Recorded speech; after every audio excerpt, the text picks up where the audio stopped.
ჩვენ ახლა ვიმყოფებით ეპიცენტრში ხანძრის ტერიტორიაზე, ეგრეთ წოდებული სანზონის სასაფლაოების მიმდებარე ტერიტორიაზე, სადაც ახლა მინდა გავჩვენოთ კადრში რა ვითარება. ეს არის ტერიტორია, რომელიც უკვე დაახლოებით თითქმის 1 საათია, რაც იწვის და სადაც მიმდინარეობს ამ წუთებშიც სამუშაოები, თუმცა ამ დრომდე ვერ ახერხებს სახანძრო სამაშველო სამსახურის თანამშრომლები ამ ხანძრების ლოკალიზებას და სრულად ლიკვიდირებას, სავარაუდოდ გამომდინარე იქედან, რომ არსებულ ვითარებას ართულებს ისიც, რომ ამ ტერიტორიაზე არის ახლა ძლიერი ქარი და პერიოდულად შემდეგ რაც მოხდება კონკრეტული ტერიტორიების ლოკალიზება, სრული ლიკვიდირება ამ ხანძრების ვერ ხდება.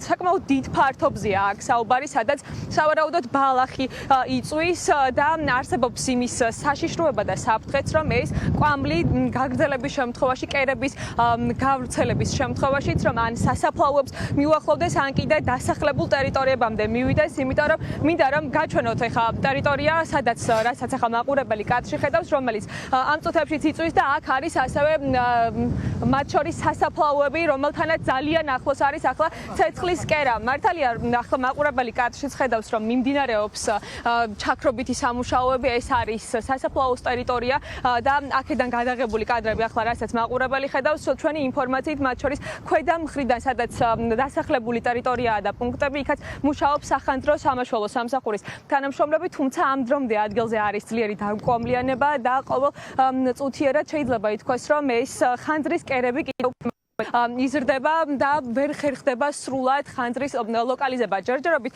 უცნობია რა გახდა ამ ხანძრის ფერდობზე გაჩენის მიზეზი, თუმცა როგორც გვეუბნებიან, ეს არის სავარაუდოდ ბალახს გაუჩნდა, ხმელ ბალახს ცეცხლი და შემდგომ უკვე სწრაფად გავრცელდა ფერდობზე. როგორც გითხარით, არსებობს საფრთხე იმის, რომ თუ სრულად ვერ მოხდება დროულად ამ ხანძრის ლიკვიდირება, რომ ან სასაფლაოების ტერიტორიაზე გავრცელდეს ცეცხლი, ან კიდე დასახლებულ ტერიტორიაზე. რა ტერიტორია იწვის? რავი, როგორც ამბობენ, დაბლა ტერიტორია. უკრაინის ქუჩიდან გამოდის. ფერდი იწვის, ესე იგი, ხო? აი ეს ნახალობის განედა წარმოუდგენს. და ეს პროვიზია. ან სასაფლაოებთან მოსულიათ? დაახლოებით რამდენი ხანია, რაც ეს ხანძარი დაკვამლიანებას ხედავთ? როგორ? და ეს მასშტაბი რაც არის ახლა დამწვარი, ასე 20 წუთში მოეკიდა ცეცხლი?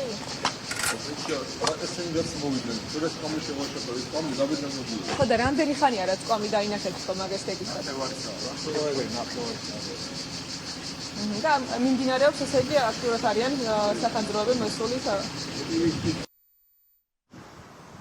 ახლა მაყურებელი კიდევ ერთხელ ხედავს კადრში, რომ აქ მიმდინარეობს ახლა ჩაქრობის სამუშაოები, თუმცა გამომდინარე იქედან, რომ რელიეფი მათ შორის არის ფერდის ტერიტორია, ამ ტერიტორიაზე ჩასვლაც ვერ ხერხდება და მხოლოდ ზემოდან ცდილობენ ამ შემთხვევაში სამაშველო სამსახურის თანამშრომლები ამ დაკვამლიანების და ცეცხლის ჩაქრობას, მაგრამ გამომდინარე იქედან, როგორც გითხარით, რომ ადგილზე არის საკმაოდ ძლიერი ქარი, ვერ ხერხდება სრულად ლიკვიდირება ხანძრის, მეტიც პერიოდულად ახალი კერები ჩნდება და როგორც ვუყვებოდით ჩვენ მაყურებელს და ახლა კადრშიც გაჩვენებთ ხანძრის ტერიტორიას ხედავს და მაყურებელი და აქვე არის სასაფლაოები, იმდენად ახლოს არის, რომ იმ შემთხვევაში თუ დროულად არ მოხერხდება ამ ხანძრის ლოკალიზება, რომ არ არის გამორიცხული უკვე სასაფლაოების ტერიტორიაზეც გავრცელდეს ხანძარი და მათ შორის ეს არის მხოლოდ ნაწილი იმ ტერიტორიის, რომელიც ახლა იწვის და საკმაოდ დიდ და ვრცელ ფართობზეა აქ საუბარი, მათ შორის ამ ფერდის ქვემოთ არის სახლები, კერძო სახლები, დასახლება და არ არის გამორიცხული, რომ ხანძრის გავრცელება სწორედ საცხოვრებელი სახლების ტერიტორიაზეც მოხდეს. ამ დრომდე აქტიურად მიმდინარეობს სამუშაოები, თუმცა სრულად ვერ ხერხდება ხანძრის ჩაქრობა.